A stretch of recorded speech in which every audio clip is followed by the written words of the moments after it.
Okay students, so continue करते हैं अपने लेक्चर को। हम लोग मोल पढ़ रहे हैं।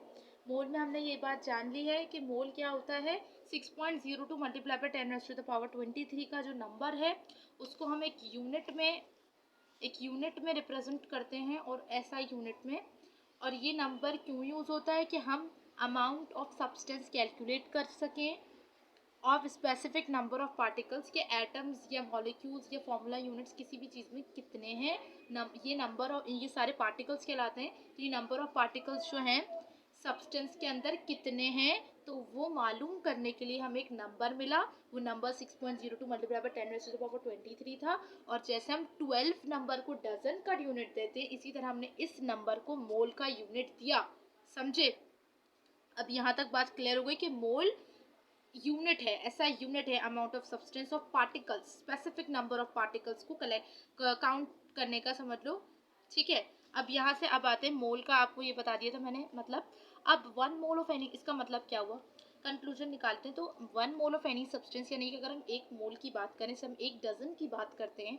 अब हम 1 डजन की बात करते हैं तो क्या होता है कि हमारे पास 12 आता है नंबर। इसी तरह अगर हम 1 मोल की बात करें कोई भी सब्सटेंस के, किसी भी सब्सटेंस के, वो कार्बन हो सकता है, वाटर हो सकता है, NaCl हो सकता है, मैग्नीशियम क्लोराइड हो सकता है, K2SO4 हो सकता है, और बहुत सारे और दूसरे सब्सटेंसेस होते हैं। ये तो मैंने सारे सॉल्ट्स के नाम लिए हैं आपको, आयनिक कंपाउंड्स के, लेकिन और भी बहुत सारे सब्सटेंसेस होते हैं। तो बहुत सारे सब्सटेंस, कोई भी सब्सटेंस होगा, उसका 1 मोल में हमेशा कितने नंबर ऑफ पार्टिकल्स मौजूद होंगे। एक फिक्स नंबर दे दिया ना मैंने, 6.02 मल्टीप्लाई बाय 10⁻23। और इस नंबर को हम क्या कहेंगे, ये जो नंबर है, ये पूरा नंबर, इस नंबर को हम क्या कहेंगे, एवोगैड्रोस नंबर। Avogadro's number. और एवोगैड्रोस नंबर को हम कैसे शो करते हैं, एन कैपिटल ए नीचे लिखकर। ठीक है, एन कैपिटल ए, इसके साथ ए मत लिखना है, कैपिटल ए लिखना है। और कहीं कहीं जैसा, हाँ, बल्कि इतना ही याद रखें आप। तो एन कैपिटल ए इसका डेफिनेशन है। अब ये कौन से साइंटिस्ट के ऑनर में जा रहा है ये एवोगैड्रोस नंबर, किनको हम इसका ऑनर देंगे, किसको सारा क्रेडिट मिलेगा इस चीज़ के बारे में, तो वो कौन से हैं, एक इटालियन फिजिस्ट हैं जिनका नाम हमारे पास है एमेडीज एवोगैड्रो। ठीक है, ये नाम बहुत स्पेशल नेम है क्योंकि इन्होंने एक बहुत बड़ी प्रॉब्लम को सॉल्व किया है। तो इस नाम को आपको अपने MCQs के हवाले से याद रखना है, एमेडीज एवोगैड्रो। ठीक, नेक्स्ट पर आते हैं कि इसका मतलब जो the number of particles present in 1 mole of any substance is called Avogadro's number. अगर एवोगैड्रोस नंबर की डेफिनेशन की बात करें तो वो ये होती है कि नंबर ऑफ पार्टिकल्स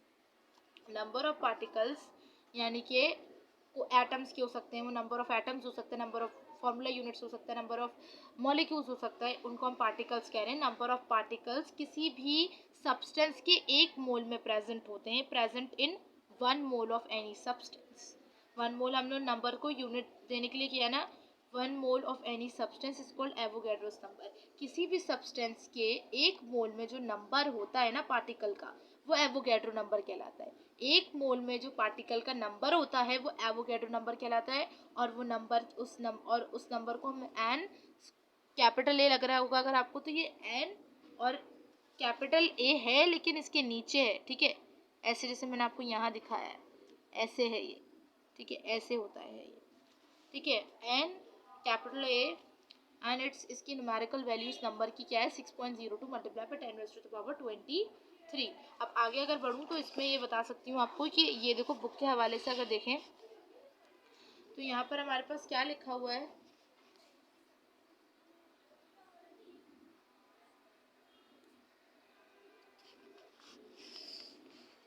अगर मैं बुक के हवाले से देखती हूँ,